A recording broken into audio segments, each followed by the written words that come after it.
Welcome to LA Off the Record.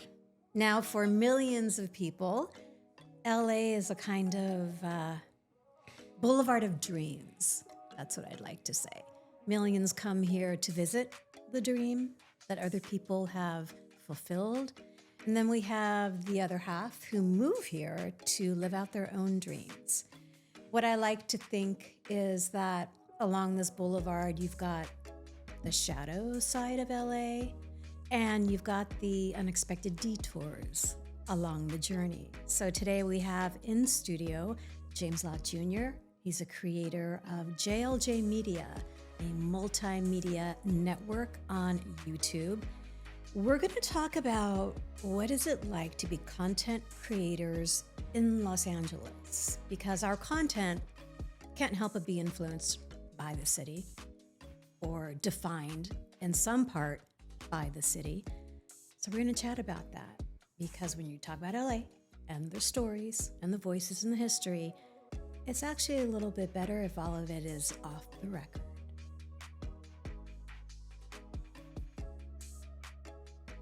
Wow, I like it. You like that? Off the record. Off the record. No, Yes. I sound like Brooklyn. Yeah, I know. No, I sound like Mom. Lois. That's a little General Hospital reference, people. Hi, Tami Goveia. Hi, love. How are you? This is fun. Yes, I love being in person. I love it. I love being in person. I love it. It's been a minute. Yes. Yeah. This podcast I've had in the back of my brain for a long time, because I wanted to do something LA specific, but I didn't want to talk about Hollywood per se all the time. You know, Oscar, our director, was asking like, so what's this about? And I said, well, it's about LA, but it's about the Hollywood aspect of it, but it's also about, I like the underbelly story. So, you know, LA for me has been, it's a complicated relationship. Yes, very much. I'll tell you, I was born here, first generation, grew up here, left at 18, was gone for 22 years, came back at 40, and I've been here 16 years. So you say complicated, I totally understand that. I left here going, I'm never coming back here ever again, screw LA, and I'm back, and I'm like, it's the best decision I ever made. Okay, so why did you have that attitude when you left? Growing up on the other side of the tracks, growing up in South Los Angeles, Inglewood specifically, it was rough in the 80s. It was very rough to grow up there, and gang-ridden, just lots of stuff happening there, racial tension, everything, which came to a head a few years after I left, obviously, in my exact neighborhood. And I wasn't happy at home. Upbringing wasn't the greatest. So I knew at 18, I'm out of here. I'm going to college. I'm getting out of here. And I knew I wanted to leave Los Angeles. I was done with it. I was done with LA. I want to go somewhere else, spread my wings. But a lot of us left LA that way. We was like, from that time, we were like, screw LA, we're done. And I'm tired of all the shootings and the gangs and all this stuff. And then we left. And not to say that I didn't have any fun in Los Angeles. I mean, growing up, there were some fun moments, but it got too much. And well, I first went to Sacramento first, and then San Francisco. And I got to San Francisco in 93. And it was a resurgence there, a rebirth. And I got this cute 2-bedroom flat with my best friend. And I guess it's the Mission. It's on the border of Mission, South. San Francisco folks know this, but it's on the border of like Mission and South of Market. It was like Van Ness and Mission Street. They kind of come together. It's a long, complicated thing. But we were over there where, again, it was considered the poor area back then. Now it's gentrified. Oh, yeah, completely. Completely. I mean, I saw hookers taking dumps on the street and gangs at the other end. They helped us move in. We paid them in beer. But when you're 23, 24 years old, you're fearless. You're just like, it's a new place. They always call it the city up there. When you live in Sacramento or anywhere in the valley, they call it the city. You move into the city. People don't make it in the city. And my friend and I were like, we're going to make it in the city. And it was a whole different vibe than Los Angeles. it's completely different. I felt like I moved to another country when I moved here. Oh, I'm to sure. LA. Literally. No, when you got here, Yeah. was it sunny? You remember? Yes. Yeah. Yeah. It was sunny. Because when I went to San Francisco, it wasn't. I moved in June. Because I grew up in Noe Valley, which is I know it is. literally the one pocket that's sunny most of the year. Yes. So whenever people moan and groan and say, the weather's horrible, well, not if you're in Noe Valley. I was in the Boast Triangle, not that far from Right, you, but it was still I love horrible. that weather. I love today's weather. Yeah, it was today's weather, perfect. yeah, It was overcast most of the day here in Yes, Los it Angeles. was. It It was was. cool and comfortable, and so I love that weather. Only every once in a while. Only once in a while. I need sun. You need sun. I need sun. I need sun. I need 70 degrees. I need 75 degrees.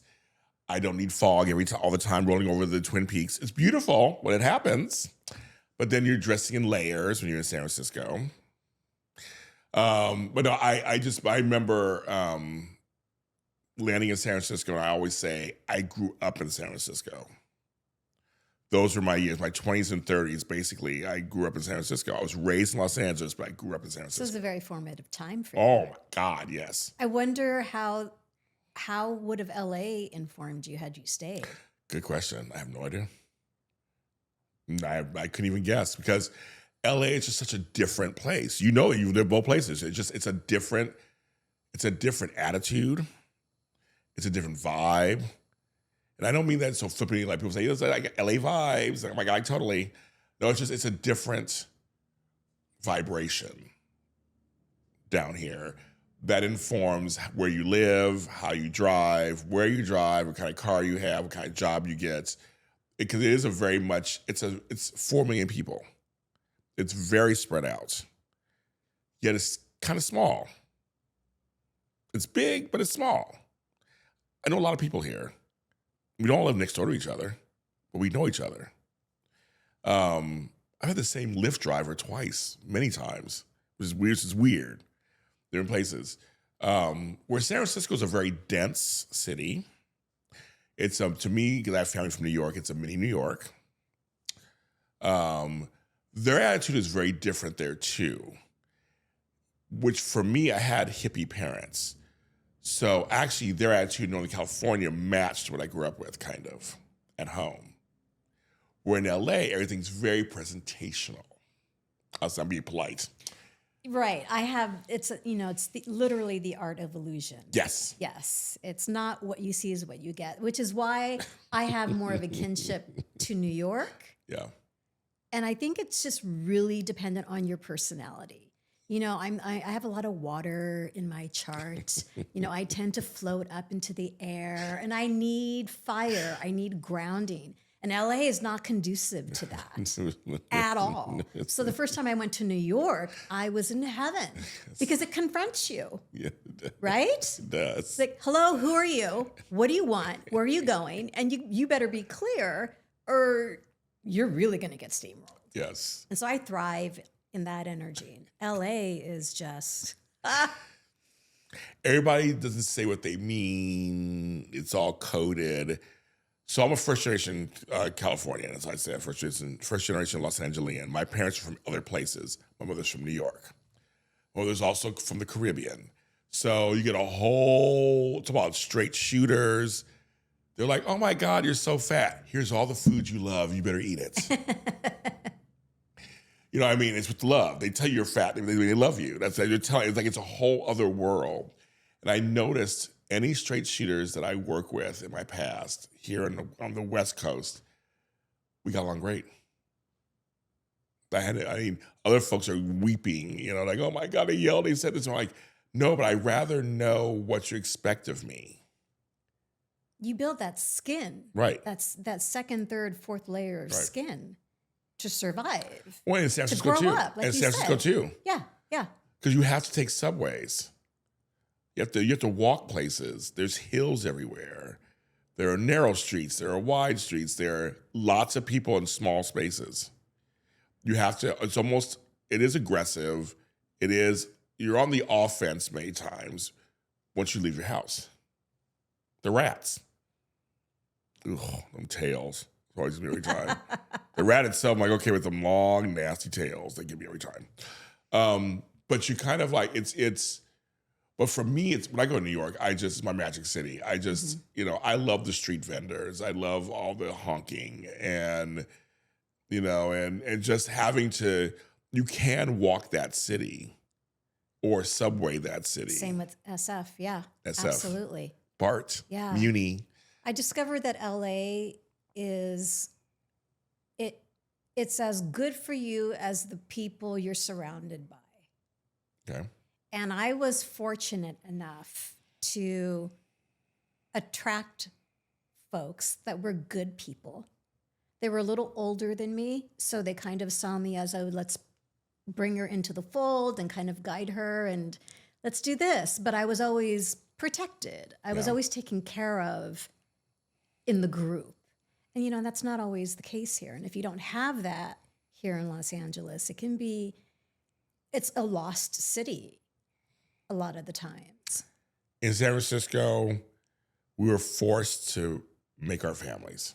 Yes. We were forced to make our villages. Many of us were transplants. And I'm talking gay, straight, Black, white, Latino, Asian, all mixed together, all ages. You just found you found your tribe, and it was easier to find it there. And when you found it, I have a lot of long-time friends still from San Francisco that I still talk to. Maybe we're coming up on 35 years for most of us, and then we're like, wow, like that's in LA. You can make long-time friendships, but it's not as common. LA has a duality to it. They call it a Gemini city, which I totally get it. Because on one end, I like my anonymity. That's what you say. I like to have, I don't live in Hollywood. I don't live in West Hollywood. I don't live in downtown. I live back in Inglewood. I'm back there. But I live in the South Bay where it's quiet most of the time. And I have a nice garden, which you've been to. And it's out of the hustle and bustle of the business that I'm in. Which is interesting when you talk about New York, that was the noise, the energy is the thing that attracts you. But here in LA, you don't want that. You don't want to be in the middle of WeHo or downtown or what have you. I like to go to it if I want to go to it. Parts of Koreatown remind me of downtown. There's some spots in Koreatown that I go to that are little mini hubs in the middle of these tall buildings, because Koreatown here is huge, and they're doing a lot of buildings still there. It reminds me it gives me a New York vibe. I can get off the train there, whether it's Vermont or Normandy or Western, and I'm like, oh, okay. So it kind of reminds me. I can eat outside, and a friend of ours, we went to Grits and Waffles, a new place in Koreatown, and it has that vibe of just everybody's minding their own business, having a good time, moving around. But I like to be able to kind of go in and then extricate myself out. You return back to LA. Mm-hmm. Let's talk about this journey that the both of us are on. This content creation. Mm-hmm. We are content creators. Creators. That whole label to me seems so superficial now. It's such a cliche because it's really just storytelling, which has been going on for thousands of years. But I think when people talk about content creation, it's geared towards certain platforms that we have now, whether it's YouTube or TikTok or, the socials. This wasn't something that I know that was on your radar. And you have how many certifications and doctorates? I do. But this in particular was not, you didn't go looking for it. No. So what is crazy for me is that everyone in the world was like, James, you should be an actor. You should be here. You're so animated. You're so extroverted. You're so outgoing. And I've been that way since I was a kid, apparently. My mother tells stories. I tell people on the bus, hi, I'm James Lott Jr., and I'm 10 years old. I'm like, why am I telling my age? Then I would tell her age. She's 29. She's like, why are you telling my age? So apparently I was that way since birth. I think it's because I grew up in a large kind of family where I was trying me kind of thing. Like that in high school, it was very popular, same thing. But I never cared about this. I never wanted to go on stage. That was never a thing. But I had no problem public speaking. I had no problem. I was a spelling bee champion several times. Oh, I was too. I love spelling bees. Yeah, me too. Yes. So I had no problem going in front of people and doing that. I was literally in my late 30s on a trip to LA while living in San Francisco. Shout out to Shannon Speaker, who sat next to me and was like, you should be on television. You're hilarious. You have a presence. I'm like, yeah, girl, I hear it all the time. She's like, no, I can get you on TV. I'm the second AD on House, which was the biggest show at the time. It was 2007. And she goes, I can get you on. Who do you want to work with? I'm like, Hugh Laurie, obviously. Yeah. And I came to LA for a week, take the time off from my job. They were like, you have to go, James. Everybody was like, my boss was like, yeah, you have to go. Came to LA, and I did 2 episodes that season 4. And I got on set, and I remember going, oh my God, I never want to leave. I didn't know what that meant. I still didn't know what that meant. Went back to my life in San Francisco. So you're right. People are like, but you're so animated. You're so, I swear to you, everybody out there, I had family members who wanted to be singers and songwriters and actors. And I was never my thing. I was a corporate guy. I used to be a nurse. I was working in insurance at the time. Boring. Insurance education. I was like, you get a job, you retire 65, and bye, thank you, and you travel the world. That was my thoughts. Entrepreneurship was for other people. I'm glad you brought that up because you have folks who know they're entrepreneurs from day one. Mm-hmm. They just have that rebel attitude. They don't want to work for anyone else, and they will just figure it out. And then I think there are folks like you and I where it's been a discovery in our personalities of, oh, well, I can also put this hat on. I can do corporate with, blindfolded. Yeah. Right? Yeah. You too. But that's not who we are now. No. It might have been who we were more now. Back then. But we're different people now, which is fascinating. What I found for me, as I look back on my life, I was doing all of this in the corporate spaces. I was fully James Lott Jr., whatever that meant at that time, within corporate spaces. That's a really good point. Right. That's a really good point. Because when I look back in my corporate experience, it was always about relationships and just the fact that you and I have those kinds of personalities where you can just walk into a room. Right. And it's easy. Right. We're affable. People like us. We like people for the most part. And we can finesse most situations that other people just can't. Right. But I never looked at it as, well, you should be in the... Same here. As an entrepreneur.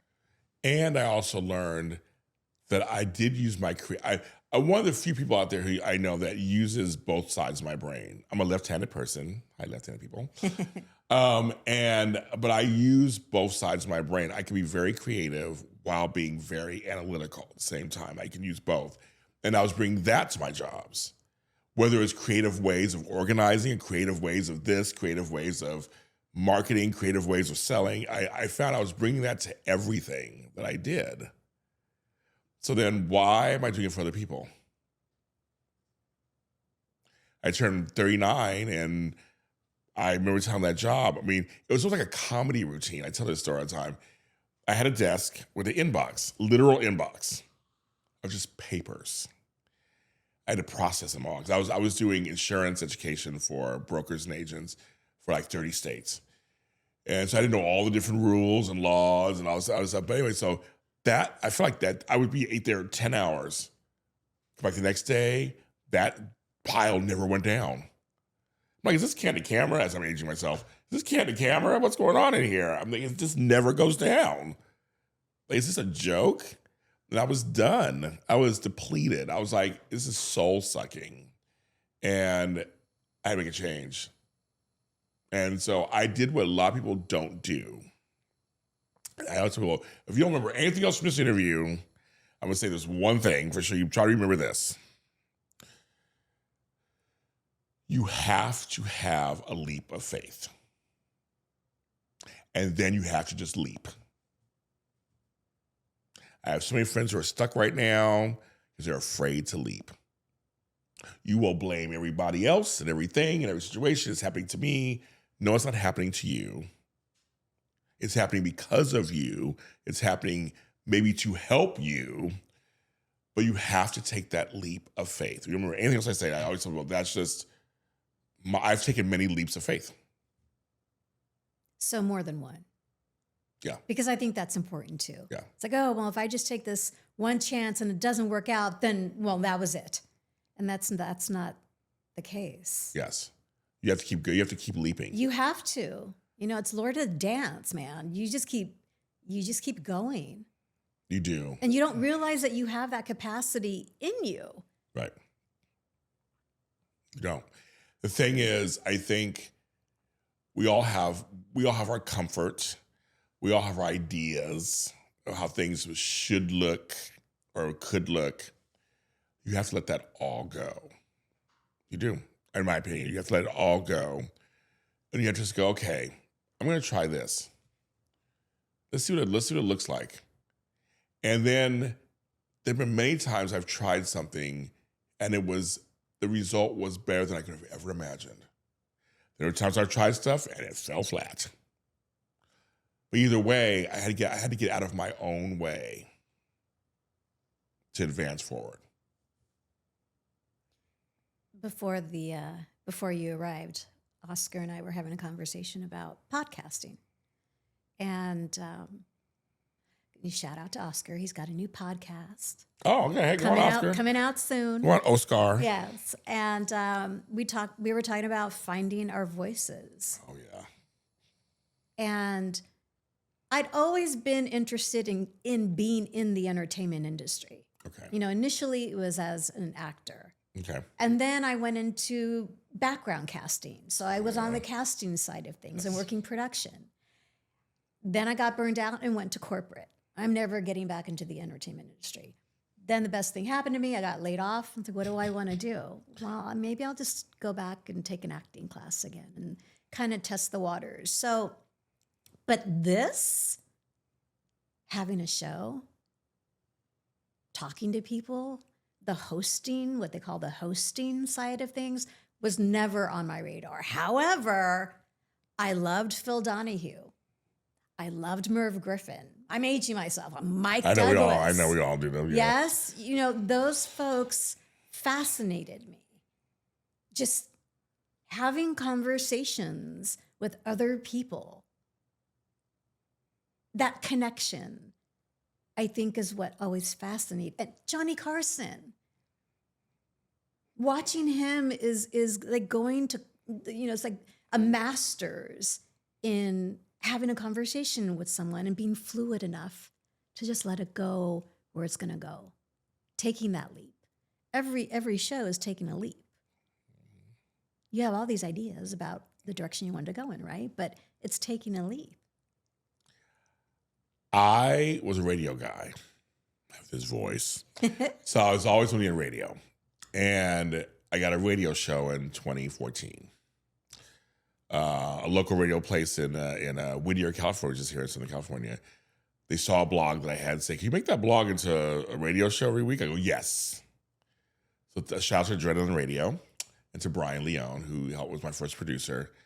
And that gave me so much experience before I even got to this stuff. Because let's face it, it's all a crapshoot. I had no idea who was listening to me. I was on the radio. I mean, I saw the numbers later. Once a month to get some numbers. But what it taught me was come in, do your best job, have fun. But also, if it's 10 people listening or 100 people listening, treat them with such kindness and consideration that you're happy they're there. Keep doing that consistently. Something has to happen. It may not be that show, even though my show's still going to celebrate 10 years. It may not be that show, but it may prepare you for another project or something else. But you have to treat that audience, whether it's small or large, like they're the best thing that ever happened. And you want to honor them by doing your best every time you do a show, whether it's weekly, daily, bi-weekly, whatever it is. So when they come back to you, because they have 10,000 choices out there, when they come back to you, they want to come back to you. They want to hear what you have to say. They want to hear your interview or your topic or whatever it is, because it really is there's a million, 100 grillion choices out there. Why should they listen to you? And that stops people from doing anything, from taking that leap of faith. I always say they need to hear your voice. Your voice is important. They need to hear it. And people might think it's frivolous and think that what we do is, I say this all the time, that it's just meaningless. Like, no, it isn't. There are folks out there who, literally, we do sometimes assist lives in entertainment and mental issues. And there are folks out there who really enjoy what we are all putting out there. There are shows that have helped me out over the years. I enjoy. Sometimes we put stuff out that makes people feel good. Then you get that, when you get that feedback, like, oh my God, your show on this was, it's amazing to me. It's the greatest high on earth. How has LA informed your work as Well, a content creator? It's where I grew up. It's my first. So what does that mean? I'm telling you, it's my first. All my firsts were basically in Los Angeles. First, learning how to walk, how to talk, how to swim, playing sports. First, girlfriends, boyfriends, everything. First, everything. Learning how to drive, learning how to ride the bus, learning how to go to concerts, learning how to go to plays and musicals, learning directions, learning patience, learning. I learned. Most of my firsts were in Los Angeles, so that never leaves you. Never underestimate your early years. They come with you, and even the bad stuff. The abusive father, the aloof mother, being on the wrong side of the track, so to speak, being in bad neighborhoods, having to dodge bullets at parties, things like that. My first clubs I went to were in Los Angeles. I won't tell everybody what I did. It was the 80s.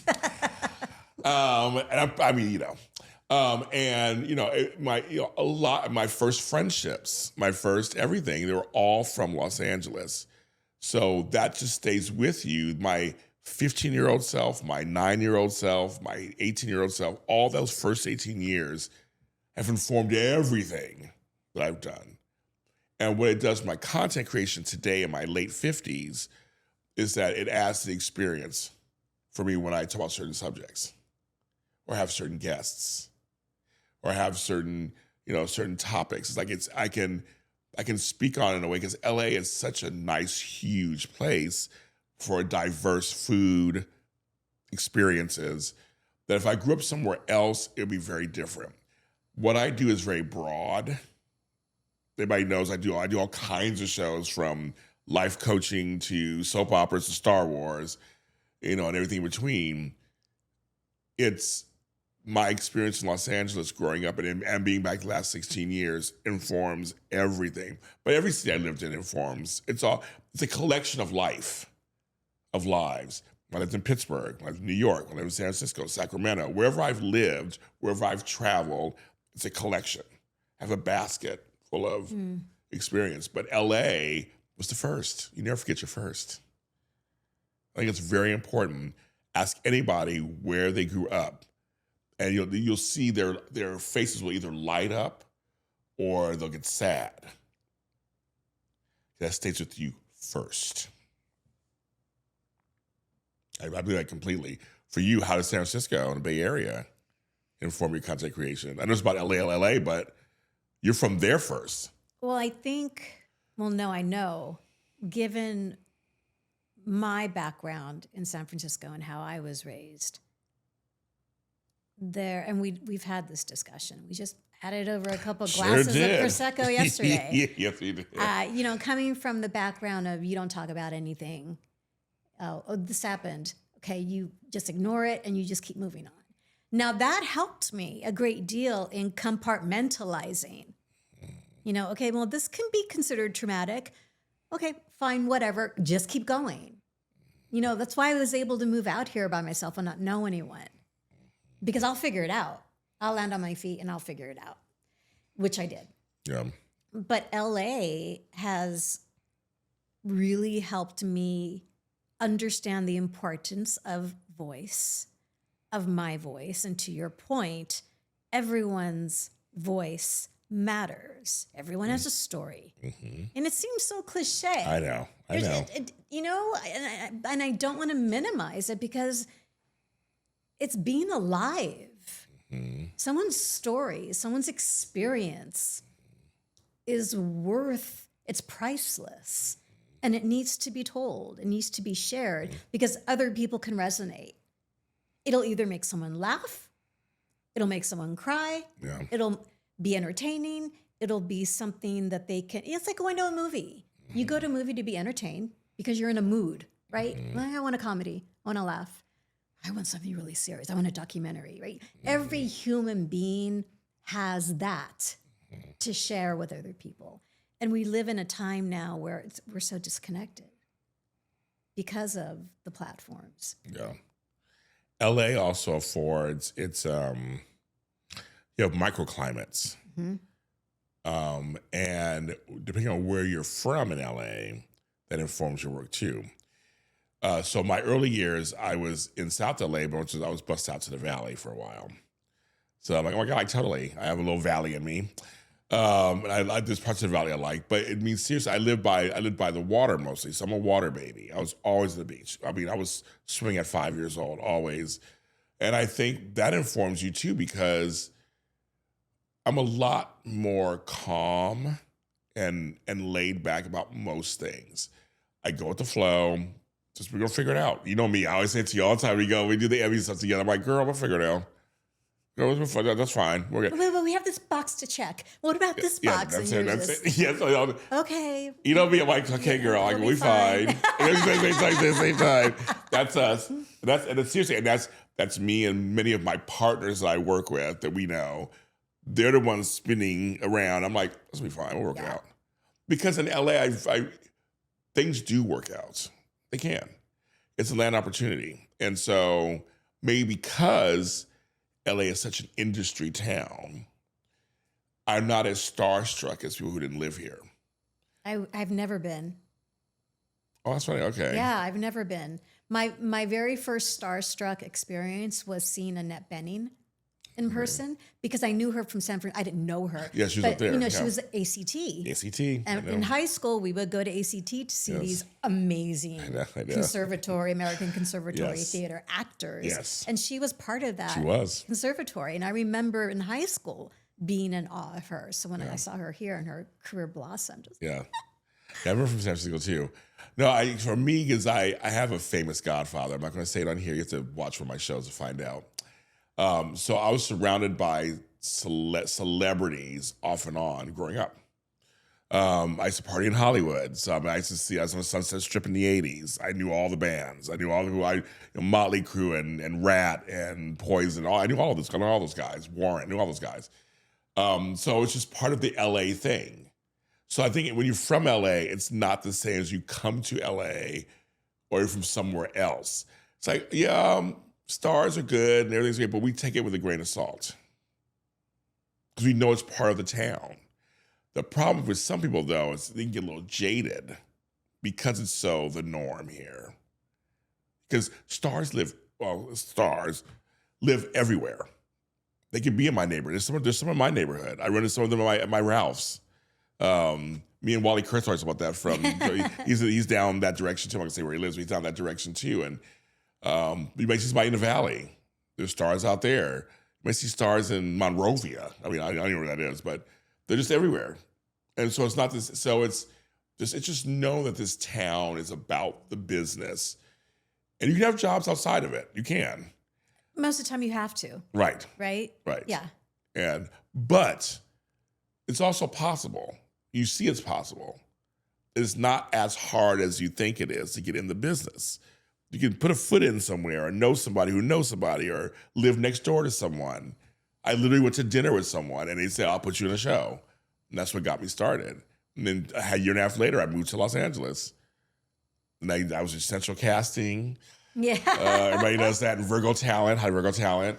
And I did Can You Hear Me Now commercial. And then I did, what was the other one? Privilege on WB. And I was like, oh my God, there's James in the blue shirt. That was kind of fun. But do my own content creating, that was never, go back to your thing, that was never on my radar. It's AfterBuzz TV. We met. That's where we met. So it's 2018. Yep. So we were well, I was there 2015. Well, you were there before me. Yeah, I was there 2015. But you and I started working together, so we're on 7 years Yes. of working together in studio for a couple of years, and then COVID hit. Yes. And everyone is at home. The studio shut down. But I take those 2 years as it was like going to a boot camp. Yes. I mean, we did everything. Yes. In studio, press junkets, red carpets. Yes. I mean, it was a boot camp. And I feel for me, what I experienced during those 2 years, a lot of content creators don't ever experience. No. Because it's not easy to get into those scenarios. No, it's not. And in studio was the most challenging for me because of the technical aspect of it. Okay. Because I was like, we can do that. But like, we all know there's cameras, there's, time, figuring all that stuff out. COVID hits, you start JLJ Media. I had no idea what I got myself into. Let's start a network. I said, let's leap, James. Yeah. One more time. And it's funny because when AfterBuzz TV went out of business during COVID, and my other place, After Party Radio, went out of business, it was people were looking at me going, James, what do I do? And they were ready to take leaps. Yeah. James Lott Jr. just was like, okay, I'm going to create a network. I'm going to do it. I had no idea what I was going to into. It's been one of the hardest, most rewarding, craziest, most beautiful experience I've had in my life.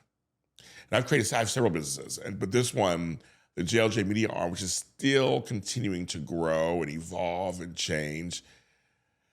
From that 2020, I think it was June 2020, I said, okay, I'm going to start with a few shows. And you came along, and Frank Moran came along. People were like, oh, they believe in me? And then and because of AfterBuzz TV, we had the networks I was working with.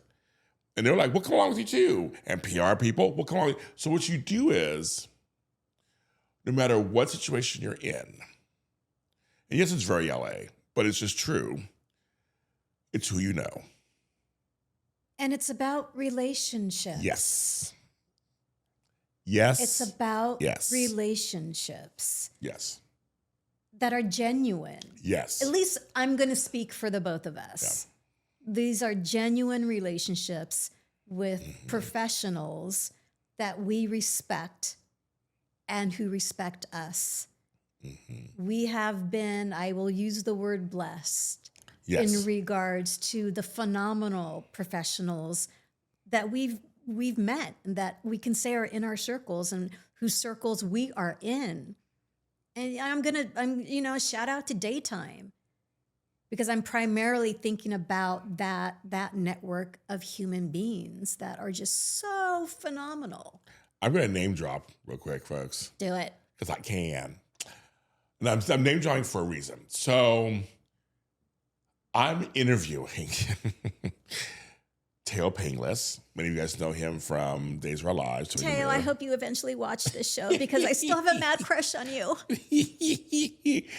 So and we're friends. So I am interviewing him. While the interview's happening, Sean Kanan is texting me. Maybe you guys know it's Mike Barnes from Karate Kid Part 3 and Cobra Kai. Of course, Deacon, AJ on Soaps. We're texting about getting together.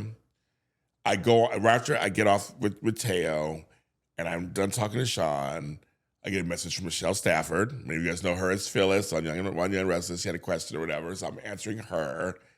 I go online to post something, and I'm just saying, it's just, for me, I'm like, but yeah, I know these people. I've been to their homes. Some of them I've been to their homes. I always say this, during the pandemic, were friends to me also. It wasn't always just about, get me on the show, be on my show. They're like, do you need anything? Sean Kanan was like, we got to play some Palm Springs. You want to come down? Like, we check on each other. and we support. He puts me in his productions.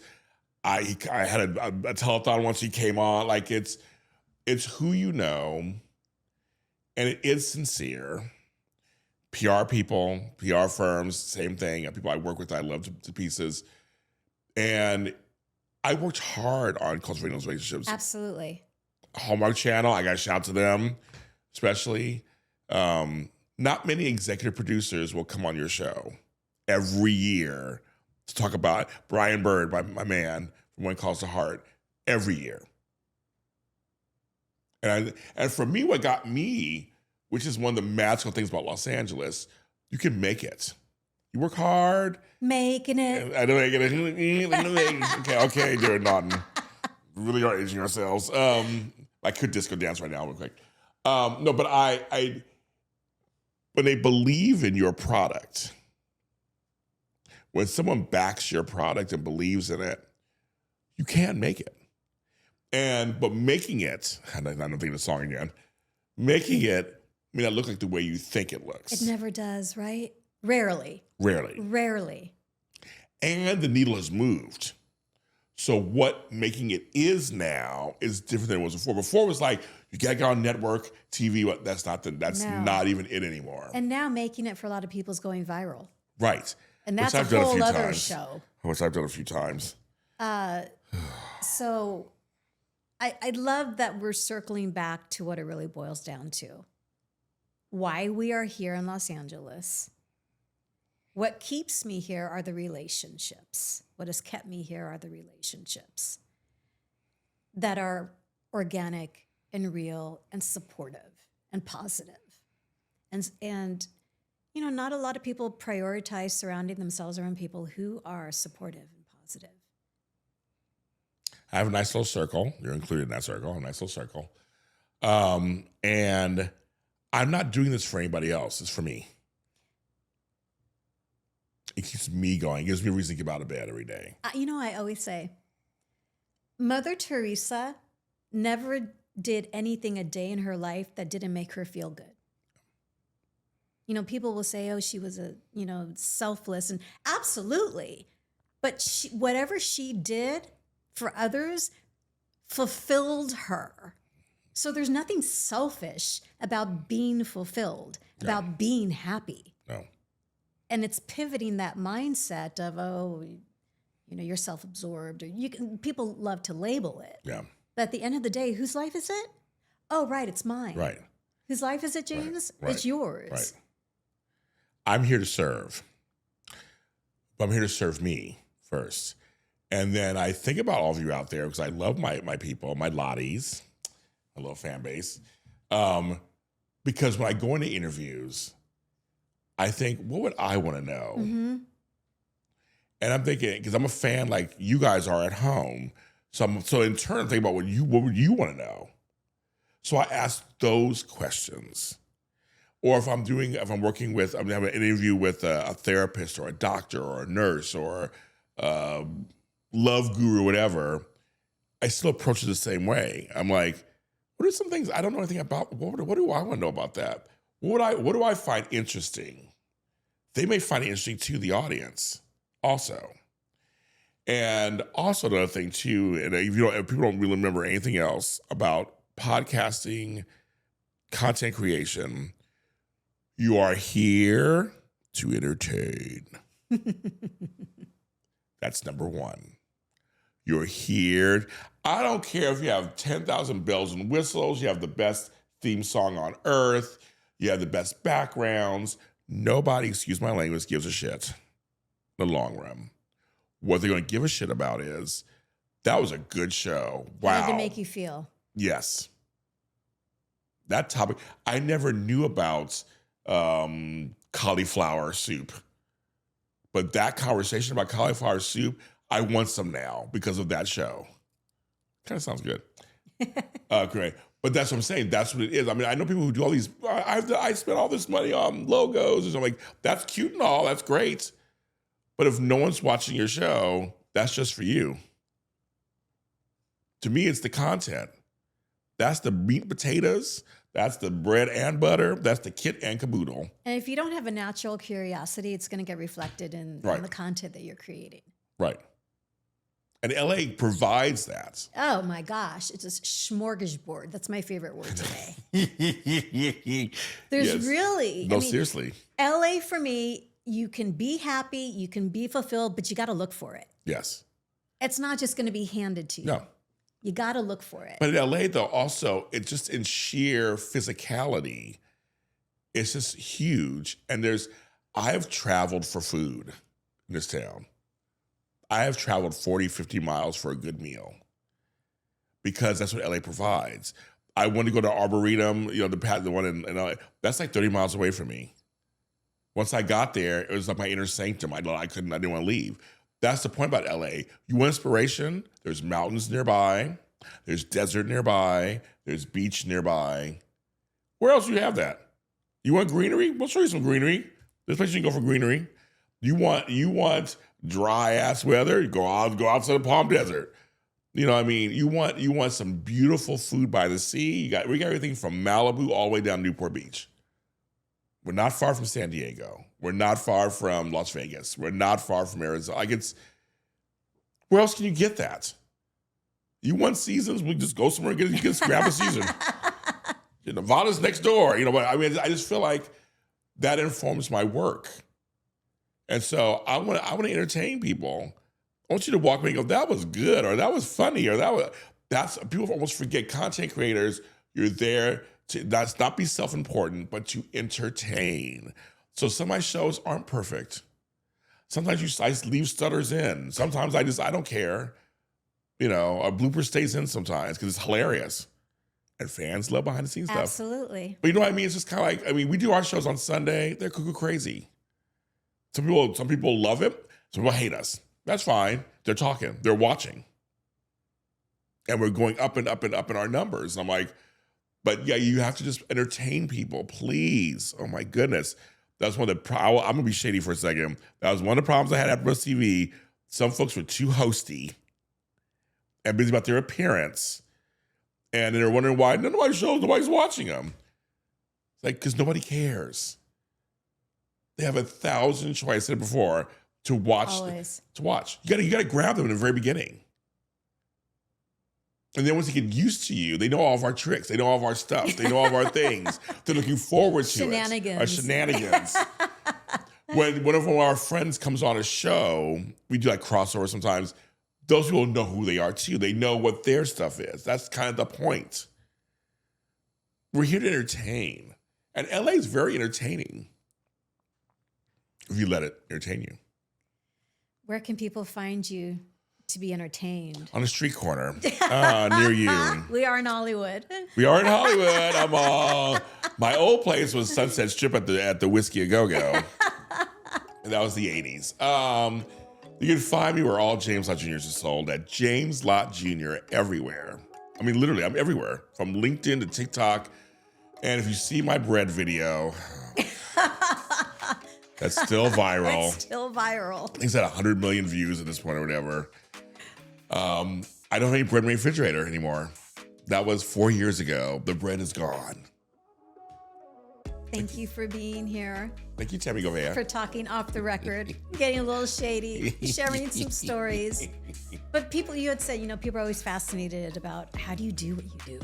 Yeah. And it's again, cliches are cliche for a reason. It's about the journey. Oh, yeah, I know. Oh, I hate that. I hate it. Oh. But it's it's a day in and day out. The that minutia. Yeah. It's the day in and day out stuff that is the stuff of life. It's the non-glamorous stuff. It's the non-glamorous stuff. Yeah, but there's deliciousness in that. Yes. It's the growth. It's is. All that good stuff. I have made the best decision in this stage of my life. I can just slide till it's time to wheel me off the cameras. Yeah. And we're both late bloomers. We are. In this. We are. So there's definitely inspiration. Yes. Of course. Hello. And we look good. Oh my God, you look good.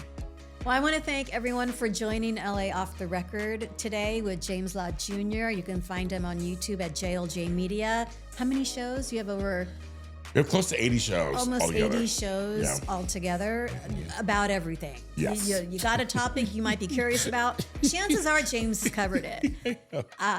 Thank you for your support, video, audio podcasters. You will find this show on my YouTube channel at Tami Goveia. That's my YouTube channel.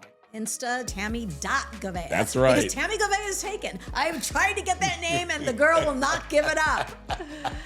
Thank you for joining. Your support means everything. Until we meet again.